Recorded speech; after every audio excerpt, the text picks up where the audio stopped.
Okay, so what's up, people? It's gonna be a simple kind of tutorial where we're gonna actually be messing with this and make everything get readable off the channel editor. So we can actually scale everything straight off the channel editor, and it's kind of fun. So it's a kind of laid out like this. So everything on the front gets sized up, and everything on the middle gets sized up. So pretty much you can imagine the possibilities with this. So yeah. So now we're actually gonna do this, and we're also gonna implement Python in this. In our particular instance, this is actually what's reading the whole stuff. So we're actually gonna go ahead and use some code and put some code in there, and play around with this. So stick around, learn something new. Let me know what's up. Cheer.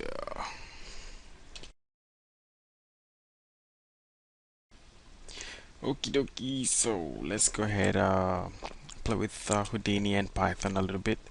Well, so we're gonna begin this whole thing by dropping in a lines up for one, because we're gonna be messing with height, but you could use any other kind of geometry. So in that case, we're gonna use the lines up, and I'm gonna go ahead and drop in another line while I'm at it, and eventually gonna be using a copy swap. So a copy swap, and actually this is just the three nodes that you might need, but in our case, for one, I'm gonna make this second line actually lie flat. So 1 0, so that way it copies the points across on the x-axis, and if I increase the number of points, you can see how that looks like. So in our case, this could be tubes. For this particular line 1, could be tubes or boxes or anything like that, trees from the L systems, anything could be usable. But I'm gonna try to make this a little bit neater. What we're gonna be messing with in our case is this, the height of this, but probably you can find other uses for this. So for right here, what we're gonna do, how we're gonna do this is actually just leave this up as it is, but drop in a transform, so that way you can have the transform mess with the y-axis for this one, or if you want it to you actually lie down, you can actually mess with the other angles as it is. And on this particular side, just to make everything a little bit neater, we're just dropping a null object, which is just something empty in it. You can actually rename it to whatever you want. So in our case, we just leave it like as it is, and while I still got the null selected, I'm gonna go ahead and edit parameter interface for the null. So now I can actually go ahead and drop in a float into that. So a float is at 2.0, 3.1, 150. It don't matter, but you got point something at the very end of it, and that's kind of crucial too. So we're gonna name it sample, if I can type in correctly, and you can just name this sample point or something like that, and hit accept. So now we got a floating frame right here that we're gonna be accessing eventually. So how we gonna actually access? Okay, for one, we actually need for you to have data. So I'm gonna go ahead, press the shift key and click on this. That brings up my channel editor, and if I actually look at this, there's no keyframes as for one, so I'm gonna go ahead and set up some keyframes. So while I'm on frame 1, I'm gonna go ahead and put this at 0 or some value, then alt click right here, or you can actually, let's just do alt click, much easier. Then while you're on this side of town, you can actually bring the timeline from right here, and you can alt click while in the channel editor, and that way it just adds a keyframe on the other side, and you can actually just add the value for this, and you can actually just press the home key, spacebar key, and just navigate like you would on the viewport, and now you can actually just add the values as you would actually want. So in that case, I would say something like that, random value, doesn't even matter. Alright, so that homes in everything, so we're good. So just have a value of 8, so it just kind of steeps up like this, and what we actually want to do is actually read all this data across on every single point. We're going to read the data across like so. So you can imagine point 1 would be actually, so let's say like point 1 would actually have the value of 2, and point, if I can actually break this down completely, let's say point 4 would actually have a value of 2.1 or 2 point something, hence the real need of a float value for right here. So if you actually get the point frame around about 0.49, you'll actually have a value of 3 point something, so to speak. So frame 49 will actually have a value of 3 point, let's say 2 or 3 or something like that. So that's the main thing that we're gonna be doing.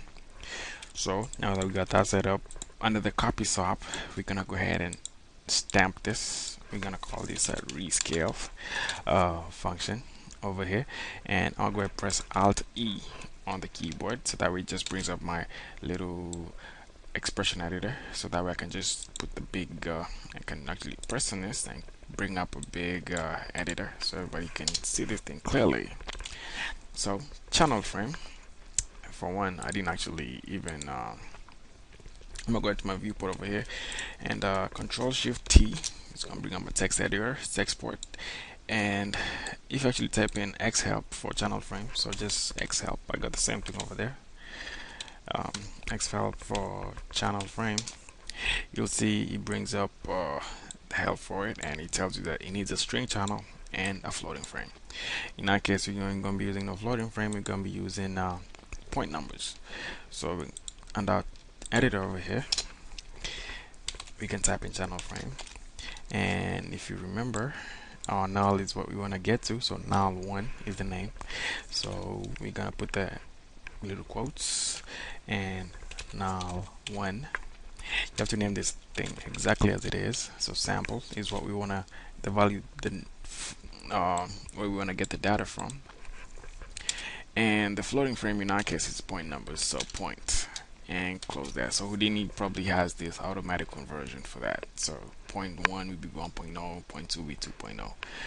So close this and save yes. And if you hit apply, hopefully there's no errors. Okay, no errors, so it's reading the whole thing correctly. Now that is actually in a function called rescale, which you can actually stamp on the top over here. So actually on the scale value over here, as you can see, I can actually scale up the lines as it is. We're gonna use the stamp function. So the stamp, we're gonna be using copy, and the value that we need, or the token in our case, is called rescale, and the default value will be 0 if it doesn't find anything. Enter. Now it kind of works, cause if I actually pull up my channel editor and home this, I can see it actually goes up. So as you can see, if I put it down, it's actually reading the whole thing as it should, but it's not kind of fitting like it's supposed to. Now if I actually made the lines over here 240, it's kind of dense, but if I actually, if I can keep this thing consistent, you can actually see the pattern right here. It goes down and then goes up, and just to prove it, that's actually what I'm doing. So as you can tell, that's a kind of dense mesh, that's a dense cloud. So I'm gonna pull it out a little bit, and that's what I'm doing. So in our case, you can actually manipulate the data as so. Add a keyframe over here, and you can actually just drag the data as it is, but we actually want to make this fit in for any number of points that we got over here. So if I had 50, I still need the whole thing to fit. So over here under expression, we're gonna go ahead and edit this again. So go ahead, edit this. For the number of points, we need to make it fit. Now I'm gonna go to my text port again, and I'm gonna say xhelp for fit, and this should give me what I need. So I need a floating number, the all minimum, all maximum, new minimum, and new maximum. So in our case, we're gonna be using the point, right? So, and you can see this is replaced by that, so we're gonna actually go ahead and implement that as it is off the top. So what we're gonna fit in is this, so fit the point number to, and then I'm gonna go ahead and close this, because if you remember, you know, you need to close everything in. So we're gonna need an all maximum, which is 0, which is the beginning point for the whole thing, and the ending point is the total number of points minus 1. Why minus 1? Because point numbers begin in 0 in Houdini. So in our case, that will be the total number of points, which is an expression in its own self, which is $MPT. That's the total number of points minus 1. So that's the new old maximum. Then the new maximum is our timeline in our case, so 0 and 240. So you can make that a variable and have that apply. So if I click apply, you can actually see the whole thing fits in as it's supposed to be.